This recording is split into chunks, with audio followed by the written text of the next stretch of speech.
Alrighty, y'all know who this is, and y'all know what this is about. I'm about to show you how to put a strut or struts on a 2000 Chrysler Sebring.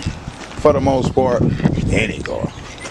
It's easy to know that this strut is messed up. I bought this car to flip, and they kept greasing it up because of the noise, but I shouldn't be able to work my strut like that. I mean my strut.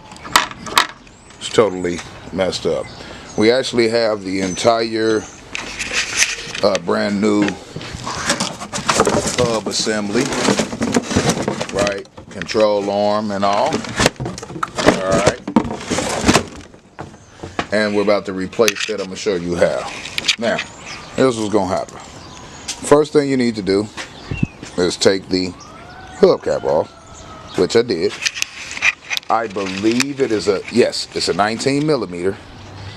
Take your tire off. Once you take your tire off, then we'll get into the rest of it, right? So what I'm about to do right now is get set up and go ahead and get the lug nuts broke loose, jack it up, and then we'll walk through the tools that's needed from these 4 bolts here to every other bolt under here. All right. So with that said, I'll be right back. Enjoy.